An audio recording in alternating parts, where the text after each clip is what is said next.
जनसंख्या को लेकर भी कुछ प्रश्न आए हैं।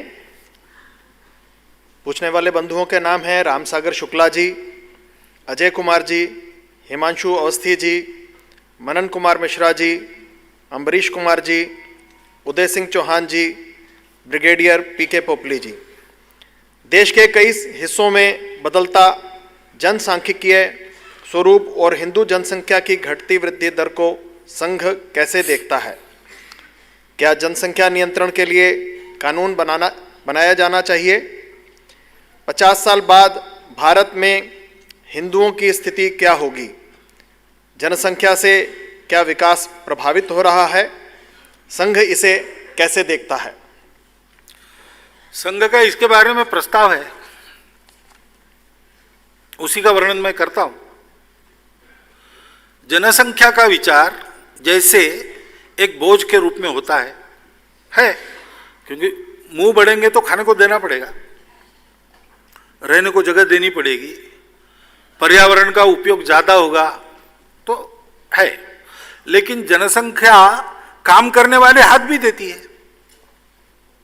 अभी भारत तरुणों का देश है, 56% शायद तरुण है, और हमको बड़ा गर्व है। दुनिया में सर्वाधिक तरुण देश भारत है। 30 साल के बाद यही तरुण बूढ़े हो जाएंगे, तब इनसे ज्यादा तरुणों की संख्या नहीं होगी तो भारत बूढ़ों का देश हो जाएगा, जैसे आज चीन का हुआ है। इसलिए जनसंख्या का विचार दोनों दृष्टि से करना चाहिए, और तात्कालिक नहीं, एक 50 साल का प्रोजेक्शन मन में लाकर ये सोचना चाहिए कि तब कितने लोगों को खिलाने की हमारी क्षमता होगी। रोटी, कपड़ा, मकान, स्वास्थ्य, शिक्षा, अतिथि सत्कार, ये जो गृहस्थ की आवश्यकताएं 6 रहती है, उसको देने की क्षमता हमारी क्या होगी? उस समय का भार अपना पर्यावरण कितना वहन कर सकेगा, कितनी उसकी क्षमता हम बढ़ा सकते हैं। उस समय ये सारा करने के लिए काम करने वाले हाथ हमको कितने चाहिए? और जनसंख्या चर्चा तो हम सब करते हैं, जन्म देने का काम माताओं को करना पड़ता है। तो वो माता हमारी कितनी सक्षम है, कितनी प्रबुद्ध है, कितनी स्वतंत्र है, उसके भरण पोषण की व्यवस्था उसके हाथ में कितनी है, ये सारा विचार करते हुए। और एक महत्व की बात दूसरे प्रश्न में जो पहले प्रश्न में ही आई है, डेमोग्राफिक बैलेंस। अब हम इसको माने न माने, ये महत्व की चीज तो सब जगह मानी जाती है। इसकी बात न करने वाले भी लोग हैं, लेकिन वो भी इसका महत्व तो समझते हैं। तो डेमोग्राफिक बैलेंस भी रहना चाहिए। इसको ध्यान में रखकर एक जनसंख्या के बारे में नीति हो। अभी नीति है, 2.1 संतान का वो पुरस्कार करती है, लेकिन फिर एक बार देखा जाए ये सारे अंग उसमें विचारित है कि नहीं, सुविचारित है कि नहीं, अगले 50 साल तक की स्थिति की कल्पना हुई कि नहीं, और वो नीति बने, और उस नीति में जो तय होता है वो सब पर समान रूप से लागू किया जाए, किसी को उसमें से छुट्टी ना हो।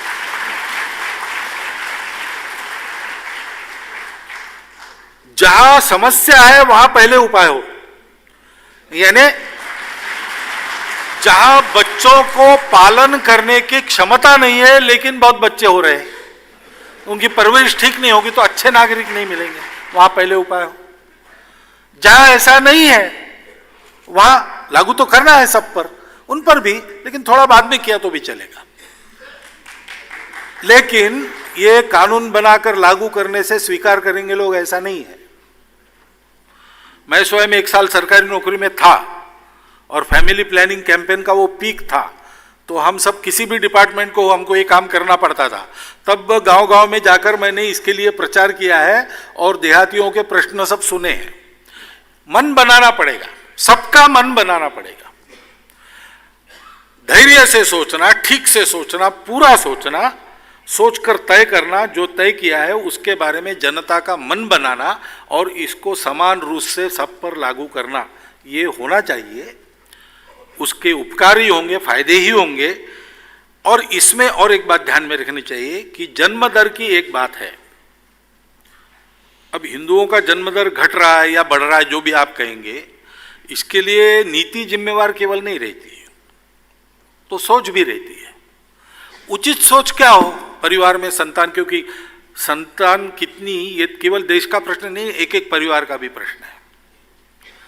तो उसका संतुलित विचार कैसे करना, इसका भी प्रशिक्षण समाज को मिलना चाहिए। लेकिन दूसरे दो बातें हैं, डेमोग्राफिक इम्बैलेंस मतांतरण के कारण भी होता है, घुसपैठ के कारण भी होता है। मतांतरण के बारे में मैं बोल चुका हूं। घुसपैठ ये सीधा सीधा अपने देश की संप्रभुता को आह्वान देने वाला विषय है, उसका कड़ाई से बंदोबस्त होना चाहिए।